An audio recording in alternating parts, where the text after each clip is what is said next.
Chapter start कर रहे हैं बजट। इस चैप्टर में 3 टाइप का बजट बनाना सीखेंगे। पहला सीखेंगे कैश बजट, जो आज सीखेंगे और उस पर सम भी करेंगे। दूसरा होता है फ्लेक्सिबल बजट और तीसरा होता है एक्टिविटी या जिसको फंक्शनल बजट भी बोलते हैं, एक्टिविटी बजट या फंक्शनल बजट। तो हम लोग 3 टाइप का बजट बनाना सीखेंगे इस चैप्टर में, कैश बजट, एक्टिविटी बजट या फंक्शनल बजट जिसको बोलते हैं, और एक फ्लेक्सिबल बजट। पहले आज से बात करते हैं कैश बजट का। कैश बजट एक्चुअली में क्या है? सिंपल सा लॉजिक बोले तो तुम्हारे हाथ में कितना फंड आया और तुम्हारे हाथ से कितना फंड गया। हर मंथ के एंड में तुमको फाइनल बैलेंस निकालना है अपने कैश का। तुम्हारा फाइनल कैश पोजीशन क्या है at the end of the every month. तो जनरली जो जो इनकम आइटम से पैसा आया उनको पहले लिखिए ओपनिंग कैश, फिर जो जो इनकम से पैसा आया उसको ऐड किए और जहाँ जहाँ पैसा गया उसको माइनस किए। अगर उस महीना कैश मिला है तो ऐड करो, अगर उस महीना कैश गया है तो माइनस करो। जैसे देखो हम इसको सम से ही स्टार्ट करेंगे और ऐसे ही सम डिक्टो एग्जाम में छप के आएगा। A company is expecting to have 25,000 cash in hand on 1 April 2003। Company expect कर रहा है कि 25,000 कैश उसके हाथ में आएगा 1 अप्रैल 2003 को। And it require you to prepare an estimate cash position in respect of 3 month. तो तुमको 1 अप्रैल का ओपनिंग कैश दे दिया कि 1 अप्रैल के दिन तुम्हारे हाथ में 25,000 कैश होगा। अब तुमको बोला 3 महीना का बजट बना के दिखाओ, अप्रैल, मई एंड जून का। तो 1 अप्रैल को मेरे को ओपनिंग कैश दे दिया। अब हम देखेंगे अप्रैल मंथ में कहाँ कहाँ से पैसा आएगा और माइनस करेंगे अप्रैल मंथ में कहाँ कहाँ पैसा जाएगा। फाइनली अप्रैल मंथ का क्लोजिंग कैश निकल जाएगा। वो हो जाएगा मई का ओपनिंग, फिर मई में कहाँ कहाँ से पैसा आया, मई में कहाँ कहाँ पैसा गया, वो हो जाएगा। फिर मई मंथ का क्लोजिंग कैश, फिर जून का ओपनिंग हो जाएगा, मई का क्लोजिंग बन जाएगा जून का ओपनिंग, फिर जून में कहाँ कहाँ से पैसा आया वो ऐड करेंगे, जून में कहाँ कहाँ पैसा गया वो माइनस करेंगे, अल्टीमेटली क्लोजिंग कैश हाथ में आ जाएगा। हमको जून मंथ का क्लोजिंग कैश निकालने बोला है, अप्रैल टू जून का बजट बनाने बोला है। तो देखो डेटा क्या क्या दिए, बोल रहा है फरवरी, मार्च, अप्रैल, मई, जून, 5 महीना का तुमको डेटा दिया। फरवरी का सेल दे दिया, मार्च का सेल, अप्रैल का सेल, मई का सेल, जून का सेल। वैसे फरवरी, मार्च, अप्रैल, मई, जून का परचेज दे दिया, फरवरी, मार्च, अप्रैल, मई, जून का वेजेस पेमेंट दे दिया और फरवरी, मार्च, अप्रैल, मई, जून का एक्सपेंसेस, अदर एक्सपेंसेस बता दिया। तो हमको इनकम का एक ही सोर्स है सेल्स और बाकी सब एक्सपेंडिचर का सोर्स है।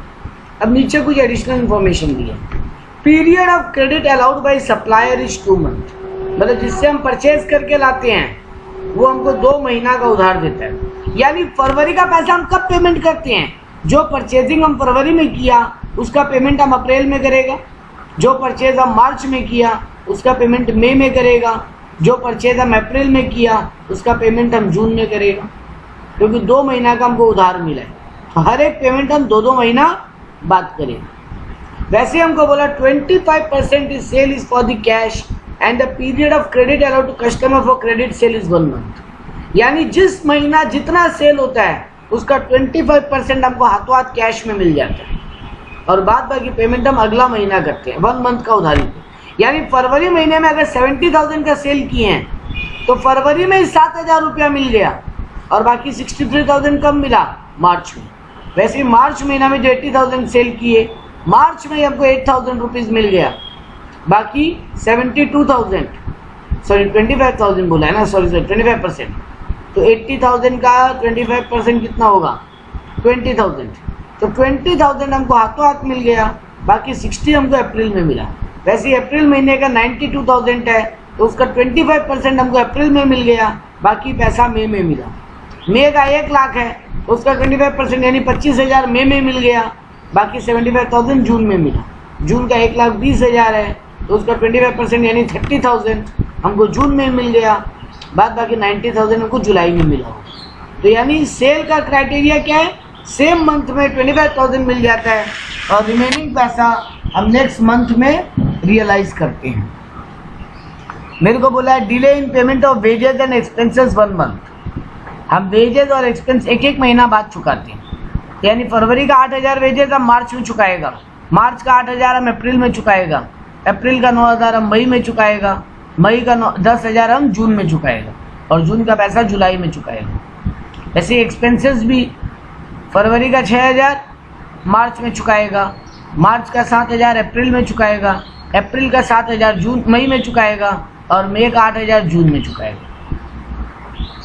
तो मेरे को ये बता दिया कि हम परचेजेस का जो पेमेंट है वो 2-2 महीना का उधार पे करते हैं, सेल 25% उसी महीना हो जाता है और बाकी अगले महीना। वैसे ही वेजेस और एक्सपेंसेस हम अगले महीना चुकाते हैं। बोल रहा जून 2003 में एक और पेमेंट किया है इनकम टैक्स का, तो जून में मेरी पॉकेट से 25,000 रुपये इनकम टैक्स भी गया। तो ये मेरा पूरा सम्स है। सम्स क्लियर है? कोई डाउट है तो पहले पूछ लो। No doubt. चलो अब बजट बनाना स्टार्ट करेंगे। तो मेरे को क्या बोला था, मेरे को अप्रैल में जून 3 महीने का बजट बनाना है, तो ना होगा अप्रैल में जून लिखा, हम अप्रैल में जून लिख दिया। मेरे को बोला है मेरे पास अप्रैल में ओपनिंग कैश कितना था, 25,000, तो देखो सब वहीं से चालू हुआ। पहला लाइन हम क्या लिखे, ओपनिंग कैश 25,000। अब जून महीना में सॉरी अप्रैल महीना में हमको सेल से कितना पैसा रियलाइज हुआ, अप्रैल में 92,000 का सेल हुआ है। अप्रैल में हमको 2 पैसा मिला है, एक तो मार्च का 75%, अच्छे से सुनना ये लाइन, अप्रैल महीना में हमको 2 पैसा रियलाइज हुआ है, एक मार्च का 75% और एक अप्रैल खुद का 25%। ये बात क्लियर है? इस पर कोई डाउट है? नहीं क्लियर है तो बोलो, हम वापस रिपीट करेंगे। अप्रैल महीना का हमको बजट बनाना स्टार्ट करना है। अप्रैल में हमको 2 पैसा रियलाइज हुआ है, एक तो मार्च का 75% और एक खुद अप्रैल का 25%। तो अप्रैल में 92,000 सेल हुआ, उसका 25% 23,000 का। देखो कैश सेल्स 23,000 लिखा। और डेटा का रियलाइजेशन कितना हुआ है, पिछला महीना 80,000 का माल बिका था, उसका 25% तो उसी महीना मिल गया था, यानी 20,000 हमको उसी महीना मिल गया था। बाकी कितना बचा 60,000, वो हमको अप्रैल में मिला। तो अप्रैल में खुद का ओपनिंग कैश था 25,000, अप्रैल का सेल करके 23,000 आया और मार्च का 75% रियलाइज हुआ 60,000। तो टोटल अप्रैल में कैश है 1,08,000। अब हमको क्या बोल रहा है, परचेज 2 महीना का उधारी पे करते हैं। तो अप्रैल मंथ में हम कौन सा पैसा चुकाए हैं, कोई बोल सकता है? परचेज में बोला हम 2 महीना का उधारी पे चुकाते हैं, तो अप्रैल मंथ में हम कौन सा पैसा चुकाए हैं? सर फरवरी का। Very good. तो देखो टोटल पेमेंट में लिखा क्रेडिटर में 40,000 फरवरी का, 40,000 हम चुकाए हैं। वैसे ही वेजेस और एक्सपेंस के लिए बोला 1-1 महीना का उधार। तो अप्रैल महीना में हम मार्च का 8,000 चुकाए हैं वेजेस, और अप्रैल महीना में हम मार्च का 7,000 चुकाए हैं एक्सपेंस। तो देखो 8 और 7 चुकाए, तो अल्टीमेटली मेरा टोटल पेमेंट हुआ 55,000। मेरे पास कैश बैलेंस बचा 53,000। अब यही 53,000 मई का ओपनिंग बन गया, यही 53,000 मई का ओपनिंग बन गया। अब मई महीना में कितना कैश सेल हुआ है, मई महीना में टोटल सेल हुआ 1 लाख, उसका 25% मई में मिल गया, मतलब 25,000। और बाकी 92 जो अप्रैल का सेल हुआ था उसका 75% हमको इस महीना मिला। तो 69,000 डेटा का रियलाइजेशन हुआ। टोटल 1,47,000 मेरा मई में कैश रिसिप्ट हुआ। पेमेंट क्या क्या हुआ, मार्च का परचेज पेमेंट किए अब मई महीना में, और अप्रैल का वेजेस और एक्सपेंस पेमेंट किए 9,000 और 7,000। वेजेस और एक्सपेंस 1 महीना का उधारी पे है और क्रेडिटर 2 महीना का उधारी पे। तो 66,000 टोटल पेमेंट हुआ। तो 1,47,000 कैश था, उसमें 66 पेमेंट हो गया, 81,000 कैश बैलेंस बचा। अब देखो जून में क्या हुआ, जून में ये 81 ओपनिंग बन गया। जून महीना में कितना सेल हुआ, 1,20,000, उसका 25% उसी महीना मिल गया। 1,20,000 का 25% 30,000 हमको उसी महीना मिल गया। और बाकी पैसा मई महीना का 75%, 75,000। तो टोटल कैश आया 1,86,000। पेमेंट क्या क्या हुआ, 52 अप्रैल महीना का क्रेडिटर हम जून में पेमेंट किया होगा, तो अप्रैल महीना का 52,000 परचेज के लिए पेमेंट हुआ क्रेडिटर को। और वेजेस और एक्सपेंस 1-1 महीना का उधारी पे है, मतलब जून महीना में मई महीना का पैसा चुकाया होगा। तो मई महीना में 10,000 का वेजेस गया, मई महीना का 10,000 वेजेस जून में चुकाए और मई महीना का 8,000 एक्सपेंस जून में चुकाए। तो हम लिख दिए। और एक नीचे इनका बोला था एडिशनल इन्फॉर्मेशन में कि तुम 25,000 कैश चुका रहे हो इनकम टैक्स का। कब? जून महीना में। तो देखो इनकम टैक्स दोनों ईयर में डैश, दोनों मंथ में डैश लिख दिया, जून में 25,000। तो टोटल कैश हाथ में 1,86,000, इसमें से 95,000 चुका दिए, तो मेरा 91,000 क्लोजिंग कैश बैलेंस बचना चाहिए। तुमको बोला है अप्रैल में जून का बजट बनाओ और ये बताओ कि जून एंड में तुम्हारे पास कितना कैश बैलेंस बचना चाहिए। तो तुम्हारे हिसाब से 91,000 बचना चाहिए। ये मेरा बजट बना, कैश बजट। क्लियर है? जयदीप, रिया, प्रिया? ये सर क्लियर है सर। हाँ रिया, प्रिया। रिया, प्रिया कुछ बोल रहे हो आप? सर क्लियर है बोल रही थी। ठीक है, चलो एक और सम करते हैं, फिर फ्लेक्सिबल बजट की तरफ मूव करेंगे और परचेज बजट अगला सैटरडे को होगा। देखो, Prasad and company wish to prepare cash budget for the month of January. Prepare a cash budget for first 6 month. देखो यहाँ 6 महीना का बजट बनाने बोला, आपको जनवरी, फरवरी, मार्च, अप्रैल, मई, जून का डेटा दिया। Total sales, material purchase, wages payment, production overhead, selling and distribution overhead जनवरी से लेकर जून तक का दे दिया।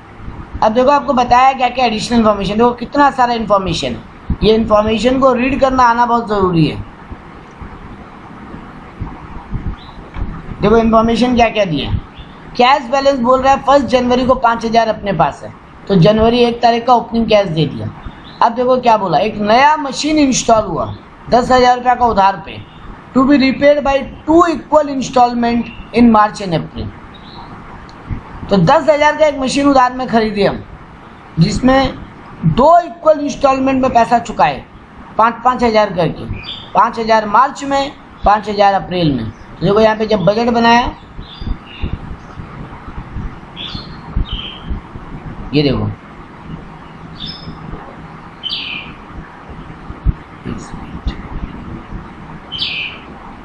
ये देखो परचेज ऑफ मशीनरी 5,000 मार्च और अप्रैल में लिखती है। तो जिस महीना पैसा गया उस महीना लिख दो। इसके अलावा क्या जानकारी है, सेल्स कमीशन, ये बहुत इंपॉर्टेंट है, इसको अच्छे से सुनना।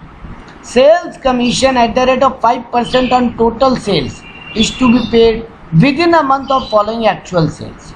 कोई हमको इसका मतलब समझा सकता है? Sales commission at the rate 5% on total sales is to be paid within a month of following actual sales. मतलब कब चुका रहे हैं पैसा हम कमीशन का? बोलो।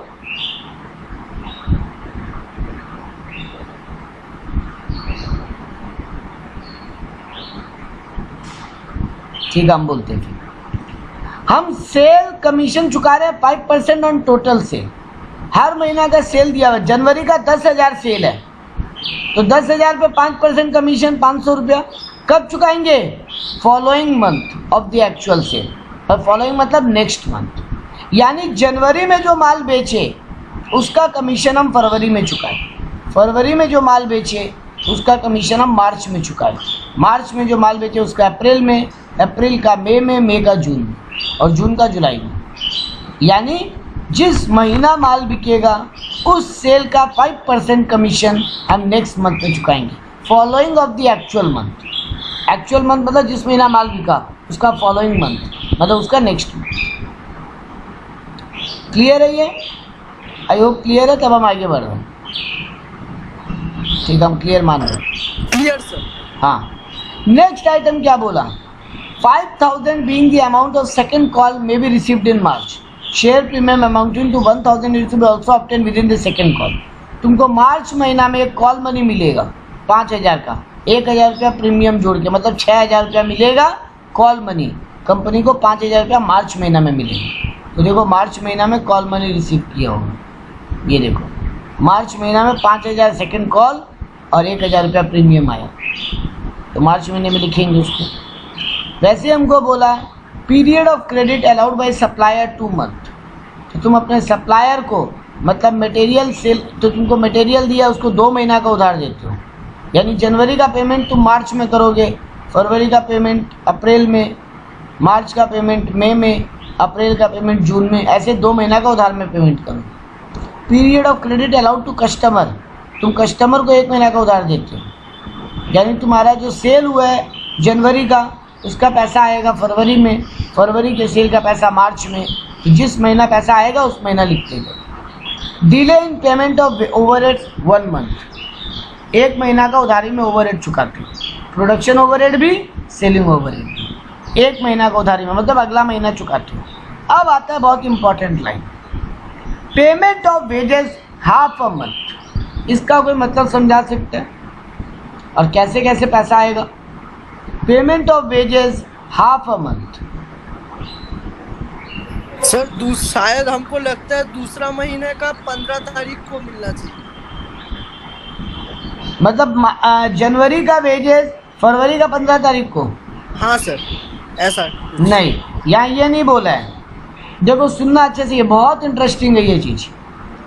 बोल रहा है वेजेस का पेमेंट हम हाफ मंथ का डिले पे करते हैं, यानी हर 15 दिन बाद नेक्स्ट डे हम वेजेस चुका देते हैं, हर 15th डे के बाद, यानी हर महीना हम 2 बार वेजेस चुका रहे हैं, आधा उस महीना का, आधा पिछला महीना का। जनवरी का वेजेस कितना है? 2000, तो उसका आधा हम जनवरी का 16 तारीख को चुकाता है और फिर बाकी आधा फरवरी का 1 तारीख को। फरवरी का 2200 रुपया वेजेस है, उसका आधा हम फरवरी में चुकाता है, बाकी आधा मार्च का 1 तारीख को। हर 15 दिन के बाद हम वेजेस का पेमेंट करता है, और यहाँ 30 डेज अ मंथ मान के चल रहे हैं। एक बार हर 15 दिन का वेजेस हम 15 दिन में वेजेस चुकाते हैं, हाफ मंथ का डिले पे हम वेजेस चुकाते हैं। तुम 15 दिन काम किया, 16वां दिन वेजेस ले लो, यानी एक तरीके से एक बार हम मार्च महीना को पकड़ते हैं। मार्च महीना में तुम मार्च महीना का 2300 रुपया का आधा चुका रहे हैं और फरवरी के भी 2200 का आधा चुका रहे हैं। मार्च 1 तारीख को तुम फरवरी का आधा चुका रहे हैं और मार्च 16 तारीख को तुम मार्च का आधा चुका रहे हैं। आई रिपीट, मार्च 1 तारीख को तुम फरवरी का आधा वेजेस चुका रहे हैं और मार्च 15 तारीख या 16 तारीख को मार्च का आधा वेजेस चुका रहे हैं। यानी मार्च महीना में तुम्हारा 1100 रुपया फरवरी का जा रहा है और 1150 रुपया तुम्हारा मार्च का जा रहा है। ये बात क्लियर हुआ? ये बात बहुत इम्पोर्टेंट है सर। मतलब हाफ, मतलब 15 दिन में जनवरी का जो मतलब 2000 रुपया है, तुम जनवरी 16 तारीख को आधा चुकाएगा, हाँ, और बाकी आधा कब चुकाएगा? फरवरी 1 तारीख को। अच्छा। और फरवरी का जो 2200 है वो तुम हाँ। फरवरी का 16 तारीख को आधा, मार्च का 1 तारीख को आधा, मतलब 1100 एक बार और 1100 मार्च तारीख का एक बार। हाँ, यानी तुम फरवरी में 2 वेजेस चुका रहे, फरवरी का खुद 1100 और जनवरी का 1000। अच्छा, ओके सर। ये बहुत इंपॉर्टेंट लाइन है, हाफ अ मंथ वाला। आधा से बेसी स्टूडेंट इसमें एग्जाम में गलती करता है। तो जयरी भी क्लियर है? क्लियर है सर। रिया प्रिया क्लियर है ये? Yes sir. ये हमेशा ध्यान रखना, जब भी बोलेगा हाफ अ मंथ, मतलब पिछला महीना का आधा इस महीना चुका रहे हैं और इस महीना का खुद का आधा भी इसी महीना चुका रहे हैं। हर बार ये कैलकुलेशन चलेगा। तो लास्ट लाइन बोला, assumption cash sale to be 50% of total sales, यानी हर महीना जितना का माल बिकता है, जनवरी में 10,000 का माल बिका, उसका आधा जनवरी में मिल गया और बाकी आधा कब मिलेगा? बोला तुम्हारा कस्टमर को तुम 1 महीना का उधार देते हैं, मतलब बाकी आधा फरवरी में मिलेगा। तो फरवरी में तुमको फरवरी का खुद का 50% मिला और जनवरी का भी 50% मिला। मार्च में तुमको मार्च का खुद का भी 50% मिला और फरवरी का 50% मिला। ऐसे करके बनाते जाएंगे। तो देखो ये लोग बनाया बजट, 5000 ओपनिंग कैश था। जनवरी महीना में तुमको जनवरी का 10,000 का सेल हुआ था, उसका 5,000 आधा मिल गया, ठीक है। बाकी आधा कब मिलेगा? फरवरी में। देखो फरवरी का, पहले जनवरी का कंप्लीट कर लेते हैं। तो जनवरी में एक ही रियलाइज हुआ पैसा, जनवरी का खुद का आधा। जनवरी में और कोई पैसा कहीं से नहीं आया, तो जनवरी में मेरे पास 10,000 रुपया आया। टोटल जमा हुआ। अब मटेरियल का पेमेंट क्या बोला है, 2 महीना का उधार में, मतलब जनवरी में तुम कोई पेमेंट नहीं कर रहे। वेजेस का क्या बोला है, आधा महीना का उधार, यानी जनवरी में तुम सिर्फ जनवरी का आधा चुका रहे हैं, यानी 1000 रुपया तुम जनवरी का चुका रहे हैं। तो ये देखो जनवरी का वेजेस 1000 चुकाया। उसके अलावा क्या बोला है, और क्या खर्चे है, प्रोडक्शन ओवरहेड, सेलिंग ओवरहेड तुम एक महीने का उधार पे चुकाते हैं, यानी जनवरी में कुछ नहीं चुकाया।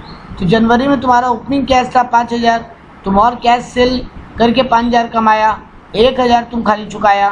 तो जनवरी में तुम्हारे पास क्लोजिंग कैश बैलेंस बचा 9000। अब यही 9000 तुम्हारा फरवरी का ओपनिंग बना। अब फरवरी में देख लो, खाली तुम्हारे पास कैश सेल्स आया 5500 खुद फरवरी का, क्योंकि फरवरी में सेल कितना हुआ है 11000, 50% कैश सेल है, तो 11000 का 50% आ गया। बाकी पिछला महीना का आधा मिला, तो जनवरी का भी 5000 मिला। तो देखो फरवरी में 9000 ओपनिंग कैश था, कैश में माल बेचे 5500, क्रेडिट सेल का पैसा रियलाइज हुआ 5000, तो 19500 फरवरी में हाथ में आया। फरवरी में तुम मटेरियल कुछ नहीं चुका रहे हो, क्योंकि जनवरी का उधार मार्च में चुकेगा, मटेरियल के लिए 2 महीना का उधारी है। लेकिन फरवरी में वेजेस देखो तुम्हारा क्या हुआ, जनवरी का 1000 प्लस फरवरी का 1100, जनवरी का 1000 प्लस फरवरी का 1100 वेजेस, यानी टोटल 1100 और 1000 2100 तुम्हारा वेजेस का पेमेंट हुआ। तो ये देखो यहाँ पे 2100 तुम्हारा वेजेस का पेमेंट हुआ। ओवरहेड क्या बोले, 1 महीना का उधारी में, तो फरवरी में कौन सा एक ओवरहेड चुकाएंगे, जनवरी का, तो 1600 जनवरी का प्रोडक्शन ओवरहेड और 400 जनवरी का सेलिंग ओवरहेड, ये दोनों चुकाए। तो यहाँ पे हम 2000 रुपया इसका भी चुकाए। सेल्स कमीशन, जनवरी का सेल पे कमीशन हम कब देंगे, 1 महीना बाद। तो जनवरी में 10,000 का माल बिका था, टोटल सेल का 5% अगले महीना चुकाएंगे।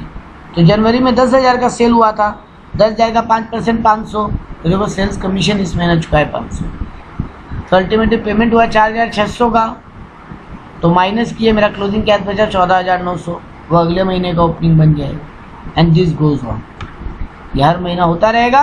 खाली मशीनरी का पेमेंट 5-5 हज़ार करके मार्च अप्रैल में देना है, और तो कोई पैसा कहीं पे आ रहा है, हाँ कॉल मनी आ रहा है 6,000 रुपया मार्च महीना में, बाद बाकी सब कुछ कॉमन है। तो ऐसे करके हम जून महीने का फाइनली क्लोजिंग कैश निकाले 18,000। देखो एग्जाम में ऐसा ही समझ देना सब कुछ। ये वाला लाइन पढ़ो एक बार, नेक्स्ट सम में खाली हम आपको बाकी सब कुछ ठीक है, बाकी सब कुछ नॉर्मल है एकदम, सिर्फ खाली सेल्स वाला आइटम पढ़ाएंगे। 10% realize in the month of sale and balance realize equal in 2 subsequent month. हम कैश में जो भी माल बेच रहे हैं उसका 10% हमको उसी महीना रियलाइज हो जा रहा है, और बैलेंस 2 इक्वल इंस्टॉलमेंट में मंथली। मतलब फरवरी महीना में जो 60,000 का माल बेचे, 6,000 फरवरी में मिल गया, बाकी कितना बचा 54,000, उसका 17,000 हमको अब मार्च में मिला और 17,000 अप्रैल में मिला। फिर मार्च महीना का 65,000 का सेल, उसका 10% मार्च में मिल गया, बाद बाकी अमाउंट हमको अप्रैल में मिला और मई में मिला, आधा आधा। तो लैंग्वेज पढ़ो और पकड़ के वैसे ही सॉल्व करो जैसा क्वेश्चन बोला है। तो देखो सेल का क्या किया, कैश सेल उस महीने का लिखा, collection of the first month, collection of the second month, क्योंकि अप्रैल में हमको 3 कलेक्शन मिलेगा। खुद अप्रैल का कैश सेल, इसमें इस समय आपको 3 ही महीने का बजट बनाने बोला, अप्रैल मई जून का। तो अप्रैल में 40,000 का सेल हुआ है, तो उसका 4,000 तो मिलेगा ही, प्लस फरवरी का 54,000 का 50%, और मार्च का भी जो क्रेडिट सेल है उसका 50%, क्योंकि 50-50 करके 2 महीना में आएगा आगे उधारी का पैसा। तो हम यहाँ पे सिर्फ जो पैसा रियलाइज हुआ वो लिखता गया।